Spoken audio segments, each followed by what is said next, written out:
And we are recording this that we can share it as a webinar or a video for folks that were unable to attend. We are funded by by USDA's National Institute of Food and Agriculture. We call it NIFA.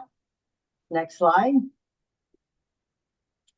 Our project partners are National AgrAbility. Brazos Valley Center for Independent Living is our nonprofit partner. AgriSafe national partner, and then Texas Workforce Commission's Vocational Rehab is our contracted partner.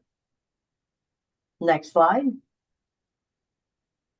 Okay, so what we do, we have an occupational therapist on the project. I'm the disability specialist on the project.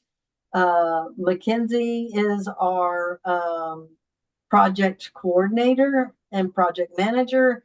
She is not with us today. They are totally out of power because of Hurricane Beryl at this moment. So we're filling in for her. We provide services to individuals with disabilities and chronic health conditions, and our goal is to keep them farming and ranching, whatever that looks like. And most of the time with our occupational therapist, our agriculture engineer, myself, Mackenzie, who is again, I explained who she was, but she's also a rancher with a disability. And then Erin Kimbrough is a co-director, and she is a rancher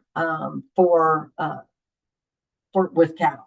So we have a lot of background. I have a background in ag production with cattle, beef cattle as well. And so as a group, we will do on-site assessments. We'll go and we'll make recommendations. For instance, we had a gentleman not far from here who was paralyzed in a car accident, and we recommended a lift. They have a 5,000 acre ranch, cattle ranch and hay production, and they had like 4 to 5 different tractors. So we recommended a boom lift, and we were supported with VR. That we work on cases together, and then work towards getting that person back out and operational on their farms and ranches. Next slide. We're the second largest industry in Texas, and so it's important. We have lots of ag operations that are family owned. It's a lifestyle as well as income. Their homes are generally on their farms and ranches, so it's a family affair. Next slide. Another big part of this is that we have aging farmers. We have farmers, the average age of 60, and farmers don't quit working until they can no longer get out of their homes or onto their ranches and farms. They don't retire. Next slide. So because it's one of the most hazardous occupations, you can think that there's often we're dealing with amputees, we're dealing with back injuries, neck injuries, at the aging, chronic health conditions, arthritis, knee and joint issues, and those kinds of things. And we've got to keep our people out in the fields, farming and ranching, because I like to eat. I think everybody does. And then we work with them to make sure that we're assisting them to alleviate secondary injury. For instance, we had one gentleman who was an amputee, and he was hoisting himself up into his tractor with his shoulders, and subsequently, before we worked with him, ended up with a shoulder issue and shoulder replacement for him. So we also look at safety and try to prevent that secondary injury. Next slide. And so I alluded to quite a few of these. Hypertension, another one, diabetes, traumatic accidents. We have a lot of military. We do have a project called Battleground to Breaking Ground, supporting military veterans with or without disabilities to go into ag production. And then you're also looking at individuals that, because they're not often diligent about preventative measures, have hearing loss from being around large equipment, and respiratory because they don't wear masks when they're out working. And there's a lot of things in the air that cause lung irritation. Next slide. And I can go over some of our services too, if you'd Okay, like. We can go ahead. we can talk. So our services that we provide, I think some of the biggest things that we do is provide a lot of individual consultation. So you can see Cheryl here with one of our participants who receives a lot of its equipment through vocational rehab. That just provides them. We do help with business planning. We help with making recommendations for task modifications, for just a lot of assisted technology to help farmers and ranchers to either access their operations or access their equipment. But a lot of it is to access those things and to prevent that secondary injury. And so that we know our farmers and ranchers are going to get it done no matter what. And we want to help them do that as safe as possible to keep them in the fields as long as possible. So some of the things we also do, we do a lot of connections and referrals to additional services like resources, direct support services, and really one another. I think some of the great things that AgrAbility has done, some of the peer-to-peer support groups that they've done with our Battleground program, which is a sister program, we do a lot of networking events, and it's just great to really be able to share those concerns, those struggles with others who understand. But it's also really neat. We were visiting a little bit before about some additional funding opportunities. So if somebody needs a piece of equipment or assistive technology or a operation modification that vocational rehab can't support, then we have lots of other funding opportunities through agriculture funders to help get those things done. So we are kind of a big hub that connects folks to a lot of different resources. Like I said about some recommendations that we make, assistive technology for us. So for example, a post hole digger might just, to most folks, just be a post hole digger, like an auger. But with somebody that has a disability or like maybe an arm amputation, that is a piece of assistive technology because it's a job that they couldn't do without it. So we make lots of recommendations for equipment. This here is a plastic layer, which yes, it'd be great for everybody to have, but it does really help this individual be able to farm that operation, grow more food, because it allows him to work longer without aggravating his disability and stay on the farm without help for longer. So a lot of those task modifications, operation modifications, like I said, prevent that secondary injury. And it's probably one of the biggest things that we do is those recommendations. We've got some neat examples of those things. This is a tractor lift, so we're able to help folks even with paralysis to be able to access their equipment and continue to run those operations. So we have lots of examples in here, lots of examples on our website. We have a course. I'm sure Mary Kate will share that with you guys so you can see a little bit more about what we do. And there's even an assistive technology toolbox where we don't always have to use a contract partner to do some of these things. That toolbox, there are some neat things that folks can do, just make modifications on their own operations. This one is a video. This lift was actually funded by vocational rehab as well, in partnership with vocational rehab.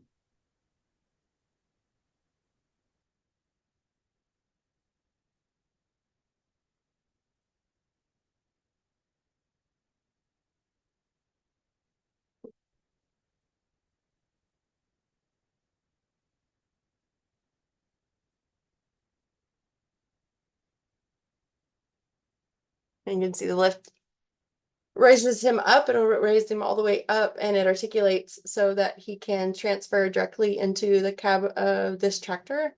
And then the tractor is actually put on hand controls, so it's modified so that everything is run by hand controls. And if you're familiar with driving these big equipment, it's pretty much it's a feat to be able to do that. And we're blessed. We also love the design that these pieces of equipment are added on here. This assistive technology added on here, and it's still drivable by anybody else. So it's not just a piece of equipment that only functions for him. It is a piece of equipment that anybody can still use. And he's in the shop that actually installed this lift, and he's learning how to use it. They're making sure he knows how to use it before he leaves.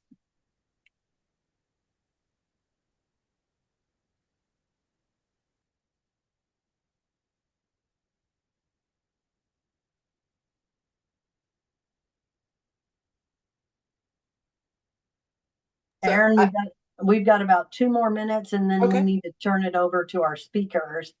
Yes, I think we have just a couple more slides. So I love those stories. Those are stories that make our job worthwhile. So we have lots of those. Like I said, I encourage you to check out our website and see those. So direct services, like Cheryl said, we do provide farm and ranch assessments where we go out to operations all over the state and we look at their operation, their equipment, their disability. That usually involves a team, a disability specialist, an occupational therapist, and an agriculture engineer.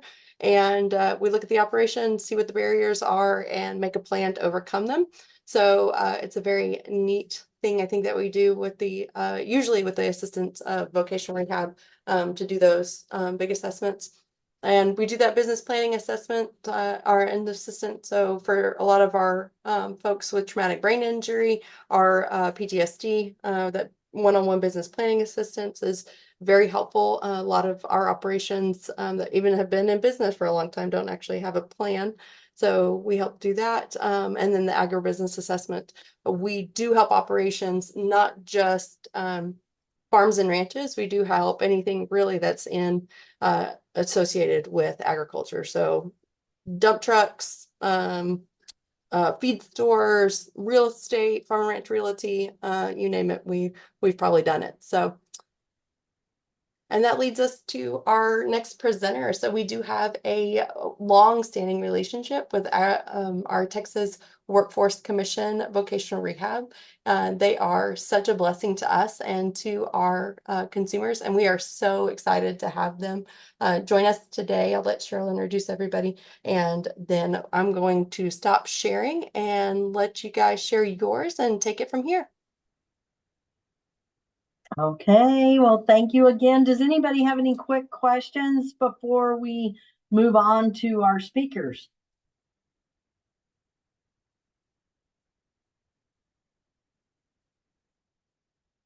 Okay, our speakers are today Anissa Salazar, and I'm hoping I said that correctly. And she is the program specialist and with vocational rehab. And we have Cynthia McCabe, who's a state office program specialist as well. And I'm going to turn it over to y'all. Thank you, Cheryl. We're having technical difficulties. I know I lost connection, and I see that Cynthia just lost connection as well. I am back, so I can start the presentation. And if she's not back, we might have to go back over her section. So I'm the program specialist for employment solutions. I'm also the subject matter expert for self-employment services. So let me share. Oh, host disabled participant screen sharing. Can somebody give me permission? Mary Kate, would you give Aisa? Oh, there it is. Did you get it? Okay. Yes. Awesome. Got it. And before you get started, I'm going to let y'all know I have to drop off at a little bit before 1. But again, thank y'all so much for doing this for us. We so appreciate it.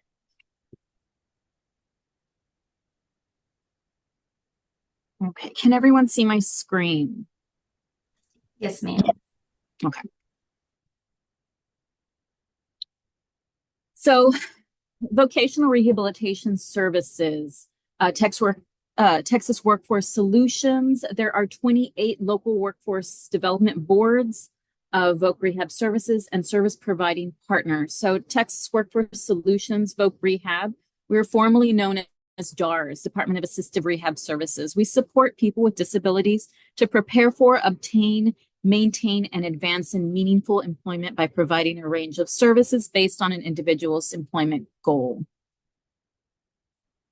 These are the workforce development boards. They're separated into, let's see, I think there are 24 separate regions.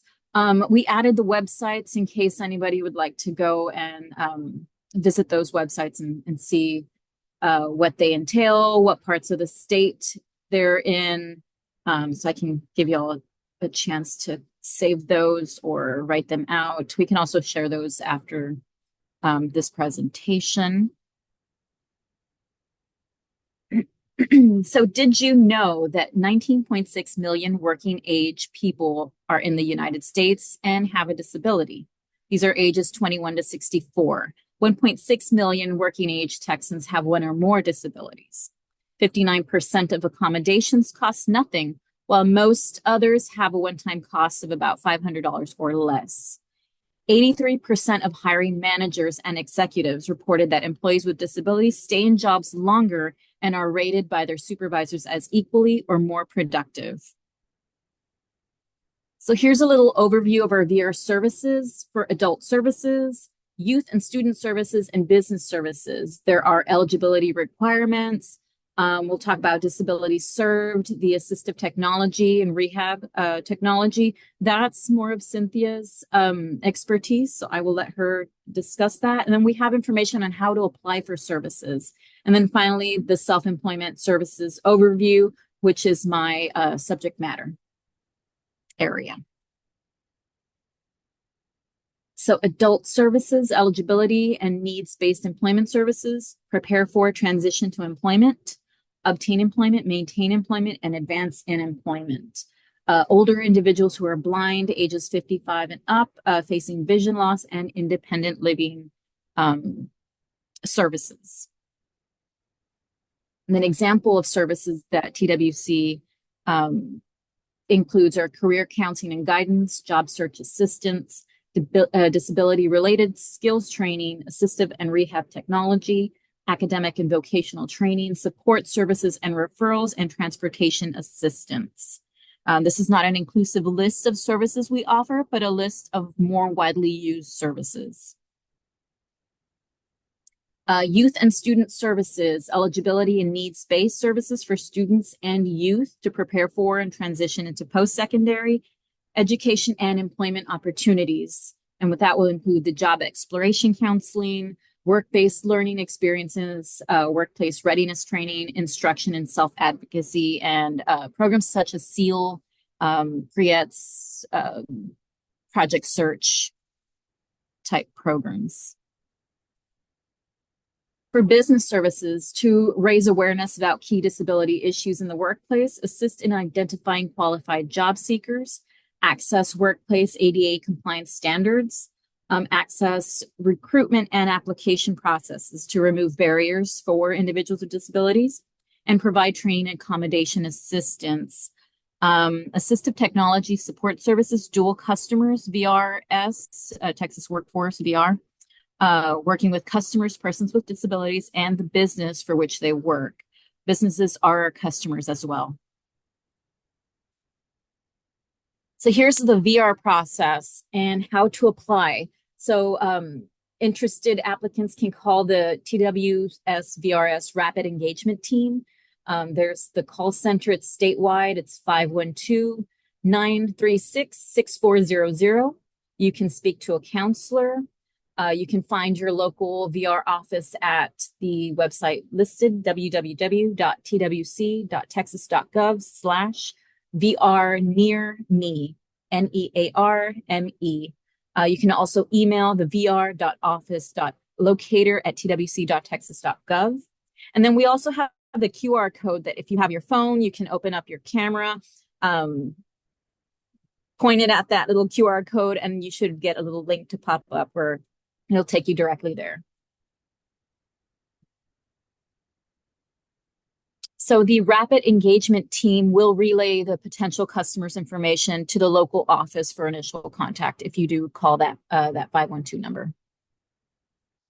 Here's another map. This map is the VR division regions and offices. The region is separated into 6 regions. Region 1 is our biggest, but it's also, what's the word, rural. There's a lot of areas where it's, I guess, less populated is the word. 2, 3, and 5 are our biggest regions, which is Dallas, the Austin area, and Houston. There are the local workforce development areas and the names of those. So like Middle Rio Grande, Permian Basin, Brazos Valley. And then we also, again, listed the QR code for Start My VR. So you go online to Start My VR portal, enter your information. You'll receive a confirmation request number, and then a VR will contact you to discuss the VR services and how they can benefit you. If you don't hear back from anyone, go ahead and just call them and find out the status. So the application process. Once a customer applies, or calls for information, you'll be given an appointment date. It'll be no later than 30 days after your initial contact. You'll be scheduled for a diagnostic interview. It's typically scheduled with the VR counselor at the time of the application. Customers not required to be physically present in the VR office at the time of the application, but the individual must present in Texas to apply for VR services. And an application is not complete until a signature is obtained from the customer or the customer's authorized representative. Eligibility criteria and requirements. There's 4 criteria. The first one is to determine that the customer has a physical or mental impairment. The second criterion is to determine that the impairment constitutes or results in a substantial impediment to employment. Minimum eligibility requirements for services are to be present in the state of Texas, be legally eligible to work in the United States, require VR services to prepare for, obtain, retain, and advance in employment, and be able to obtain, retain, or advance in employment. The third criterion is to determine that the customer requires VR services to prepare for, secure, retain, advance in, or regain employment that is consistent with the individual's unique strengths, resources, priorities, concerns, abilities, capabilities, interests, and informed choice. And the fourth criterion is to presume that the customer can have a goal of employment outcome unless trial work experiences demonstrate by clear and convincing evidence that the customer cannot achieve a competitive and integrated employment outcome because of the severity of the customer's disability. VR customers must also provide and maintain authorization to work in the United States in order to be eligible for VR services and have a disability which results in a substantial barrier to employment. So how is eligibility determined? VR staff will request existing medical records from doctors. We can also send a customer for an assessment or an examination. These include a career planning assessment, psychological evaluation, medical evaluation, or through trial work experience. So how do we get to the IPE development? An IPE must be completed as soon as possible, but no later than 90 days after the customer has been determined eligible for services. And that includes assessing and planning, counseling and guidance, employment goal clarity, addressing factors that affect employment, determining planned services and types of services, goods and services, and substantial services. The individual plan for employment, the IPE, must be designed to achieve a specific employment outcome that's selected by the individual, consistent with the unique strengths, resources, priorities, concerns, abilities, capabilities, interests, and informed choice. Disabilities served, physical disabilities, medical conditions that impair a person's ability to perform daily tasks and live independently. Psychological and neurodevelopmental disorders, disorders that cause psychological and behavioral disturbances with varying severities. Impairments in neurological functioning that affect behavior, cognition, and motor skills. And sensory disabilities, disability of hearing and or vision senses. While each customer is unique, this is simply an overview and it's not an inclusive list.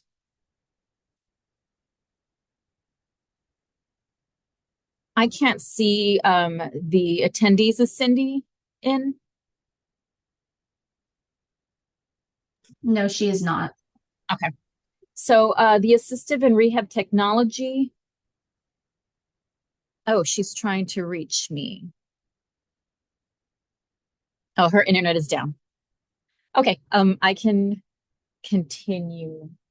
Assistive and rehabilitative technology includes durable medical equipment, vehicle modification services, computer hardware and software, home and job site modifications. The durable medical equipment, manual and power wheelchairs, scooters, rehab and hospital beds, patient lifts, seating and positioning systems, assistive devices for the bathroom, and CPAP and BiPAP machines. Vehicle modification services, equitable transportation, assistive technology specialists. Give me 1 second. I'm sorry.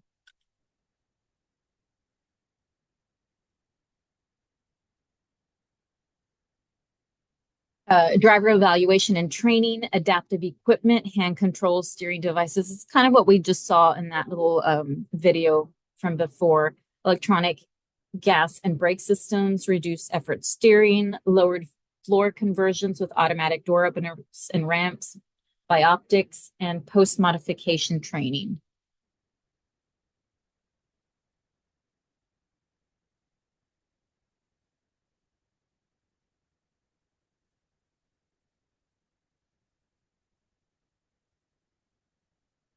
So for job modifications, and Cindy can give us more information about this. It can be done for a person with a disability, may include adjustments to hours, duties, work environments, and job tasks. Examples include adapting workstations and office layouts to make them more accessible for the disabled individual. Installing ergonomic equipment such as adjustable chairs, desks, and footrests.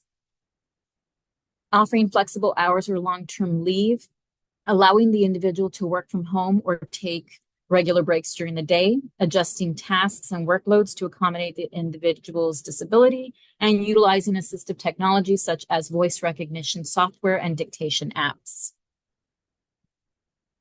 Reassigning the individual to a suitable job, providing training to enable the individual to perform the job, providing job coaches or other support personnel to help the individual learn the job, and providing any accommodations needed.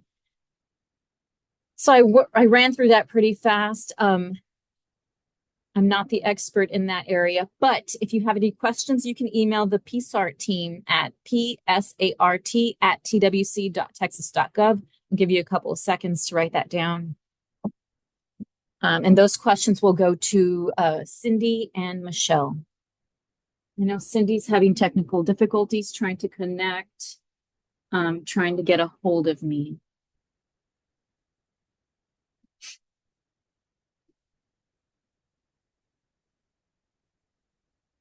Any questions? Not sure if there's a chat. I can't see it. If there is. There is. If y'all want to unmute yourself to ask any questions or throw it in the chat and I can ask her them, do whatever is easiest for y'all.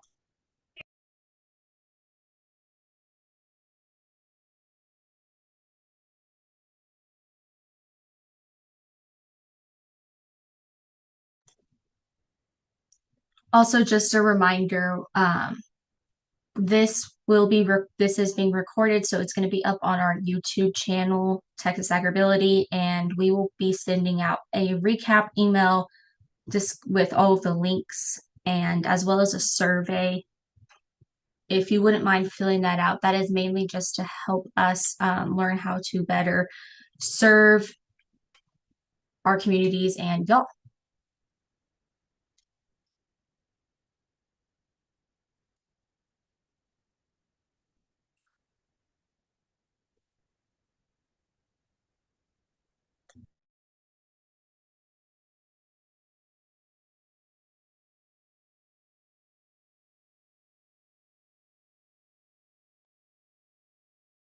Okay, sorry about that. Can y'all still see my presentation? Yes, ma'am. Okay. So I will move on. I don't know where that went. Where did it go? I'm gonna reshare. Stop.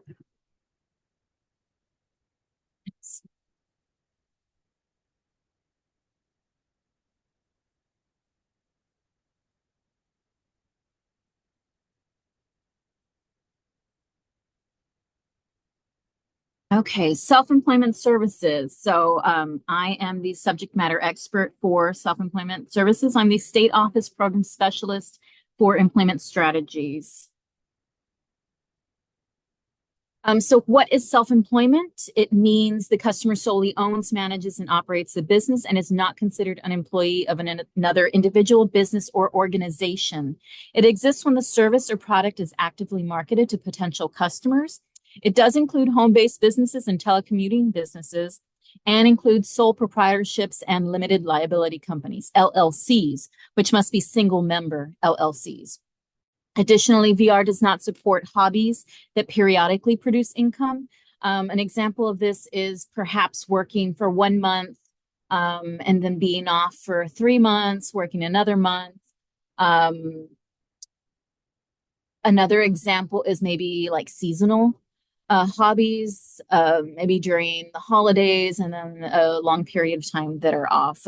These might look like hobbies, but we'd have to, of course, look further into that to see exactly if it would fall under a hobby. VR does not support enterprises prohibited by law or those that sell products prohibited by law. We don't support franchises, nonprofit businesses, or businesses. I'm sorry, I think I just, sorry. Businesses that are income-based solely or primarily on recruiting. These are commonly known as pyramid schemes or multi-level marketing, MLM. Now, the types of self-employment. There are 3. For the purposes of this presentation, we've removed the third one, supported self-employment. From this discussion, it's more complex and it requires more time than we currently have. Supported self-employment services are for customers who are determined as having the most significant disability during the eligibility phase. So the 2 most common ones are simple self-employment. These are for independent contractors and subcontractors, and comprehensive self-employment. This is any self-employment other than contracted, independent contractors, subcontractors, and covers customers who would not meet the criteria for supported employment. So who can assist with self-employment cases? Our TWC VR field staff. These include the VRC, the supervisor, manager, the regional program specialist assigned to self-employment. Each region assigns their own subject matter expert. State office program specialist assigned to self-employment. That's myself. And providers. I'm sorry, this thing keeps going on without my permission. Providers who are CB tax certified. CB tax, let me see, note that a few field office staff, most regional staff and myself, we're all CB tax certified. We have a lot of providers that we contract out to assist our customers with self-employment services.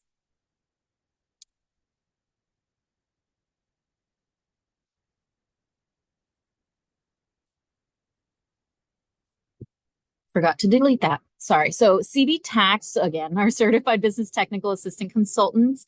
They're certified by Griffin Hammis to assist our TWCVR customers with self-employment.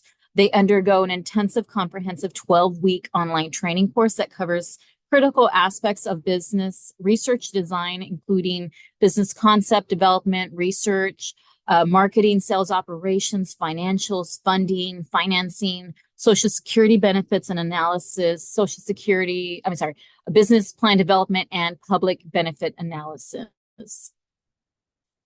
How are we on time? You're doing great. Oh, yeah. And I'm sorry, go ahead. Oh, nothing. You're Oh, we're good on time. Okay, great. Self-employment process. These are all the forms that we go through for the self-employment process. They're required to be filled out by the VRC customer or the CB TAC if one has been contracted. For the purpose of this presentation, again, I've removed all of these supported self-employment forms from this list. So we start off with the VR 5000, that's the referral for provider services. The 1801, the customer profile and self-employment exploration. The 1802 concept development and feasibility study, the 1803 and 1804 are the business plans. They're separated by simple and comprehensive. 1805-1 is the financial projection spreadsheets for statutory blindness. 1805-2 is the financial projection spreadsheets for all others. 1806 is our actual financial spreadsheet. So once a business has been running, these are the actual numbers. They are no longer projections of what the business could bring in. These are actual numbers of what the business is bringing in. And the 1805, that's for our CB tax. That's the support summary report. How to get started with self-employment. So an eligible VR customer wants to explore self-employment and will choose between wage employment and self-employment. The customer will complete the 1801 customer profile and self-employment exploration. If a CB tax needed, then we'll fill out the VR 5000 referral. Once the 1801 has been completed, reviewed, and approved by the VRC, the 1802 feasibility study is required. Once the VR counselor has determined the customer may proceed with self-employment process and has reviewed and approved the 1802, the feasibility study, the customer CB TAC will complete the 1803, the business plan, or the 1804. Once the business plan's approved, the VRC can amend the IPE and start purchasing requested items for the customer's self-employment business. Customer will fill out the 1806, the actual spreadsheet, once the business has launched. So a VR counselor should monitor a customer's case throughout the whole self-employment process. And the following slides are a closer look at the VR forms and their purpose. So in the 1801, the customer completes a document, and this is where they'll list their work experience, education, preferences and interests, their assets and abilities. Customer will identify potential products and services for the business, business ideas, along with listing any potential team members. Customer will also identify any additional career goals or considerations for success. The counselor may complete this document with the customer to ensure completion, or a CB TAC can also assist the customer to fill out this form. The 1802's purpose is to assess the probability of a business's success using research tools such as surveys and statistical analyses. The feasibility study demonstrates whether the business will produce an income resulting in a level of support able to sustain the customer and solvency on a continual basis. The 1802 must be completed to determine feasibility of the proposed business. The customer is able to complete this form on his or her own or with assistance from other resources, and we can also arrange for a CB TAC to assist with completing this. The 1803 and 1804 are the simple or comprehensive business plan. The purpose is to guide the customer towards a successful business and to help determine which VR services are necessary to support the business. Customer must complete a business plan that describes the business, including its structure, the product or service, marketing analysis and plan, operations and legal considerations, an outline of the feasibility of the planned enterprise, a financial plan, including items and resources, and extended supports. VR counselor, regional program specialist, or VR supervisor, VR manager, or myself, the state office program specialist, as well as many others, can review the business plan. A business plan is required in every case except when VR doesn't pay the cost of maintaining the business, and the customer returns to or continues an existing business that has a history of being successful. In these instances, the customer must provide copies of income tax forms, or other financial forms for the previous 3 years that indicate the existence of a successful business.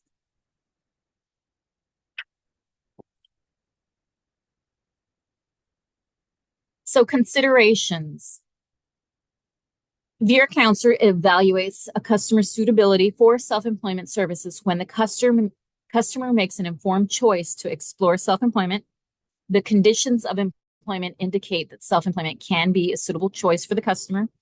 A customer wants to start a business and has a business concept, or the customer is already self-employed and is in danger of losing his or her business due to lack of necessary training, tools, and/or equipment, and/or needing support in modifying the business because of changes in the impact of his or her disability.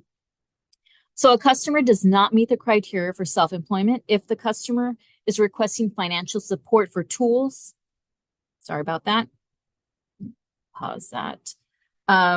Requesting financial support for tools or equipment for an existing business venture that can be reasonably expected to succeed without assistance, and/or unable to provide the profit and loss statements for the last 3 years to show that the existing business is profitable and solvent.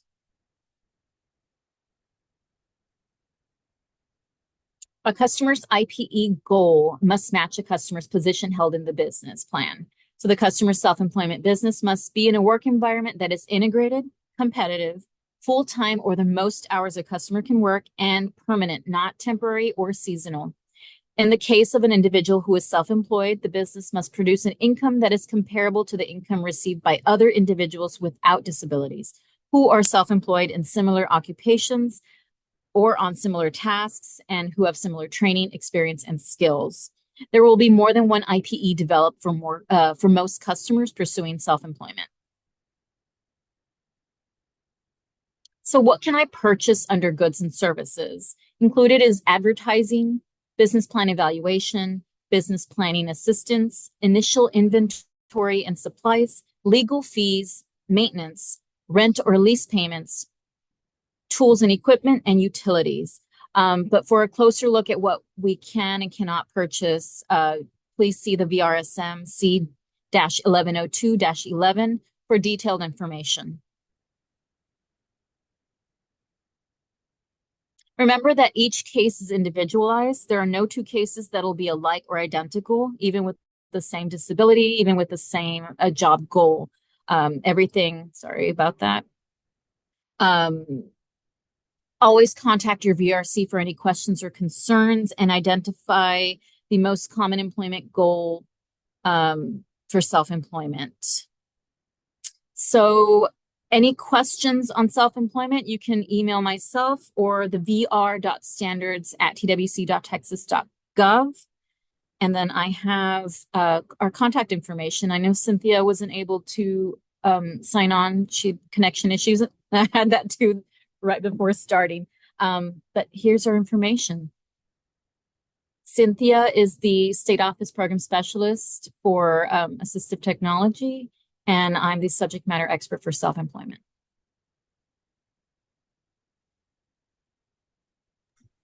Thank you so much. Does anyone have any questions for her? Oh, we do have a question in the chat. Okay. It says, for farmers and ranchers that are self-employed and already have an established enterprise, do they just have to provide 3 years of tax forms? So every case is individualized, but if you're already an established business, we do have to see the last 3 years of income tax forms to make sure the business is solvent, is successful, is running smoothly. And if it's not, that's where we'll do a little bit more research and find out why. What is needed to get the business to be successful? That's a good question. And a follow-up to that one. Ex- but they don't have to provide all the other self-employment forms. Most likely we'd probably try to do, and again, case by case, look at the feasibility. If the business is not, if you're in the red, if you're not doing so well, we'll look at all, the past tax forms, we'll look at current bank statements, what's coming in, what's going out, and make that determination case by case. We could possibly do a feasibility form, fill that out and see where the business is going wrong. So it's really case by case. That's hard to answer without knowing more about the business.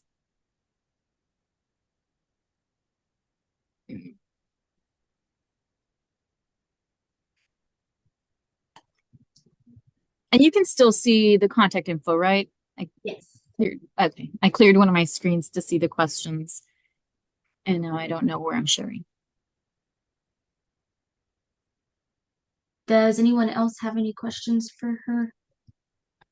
Were there any questions on the accessibility or technology?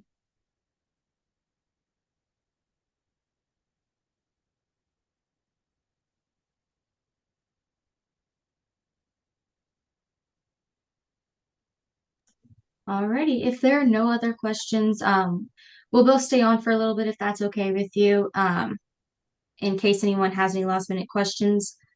But if not, that is it. If y'all wouldn't mind, we're gonna send out a survey in the follow-up email. That's just to touch base and see what you got from this and how we can better help serve you. And also with that email will be some helpful links and our past YouTube videos that we have had for the summer webinar series. So thank you again so much for presenting to us. And if anyone else has any questions, if not, y'all all have a good day.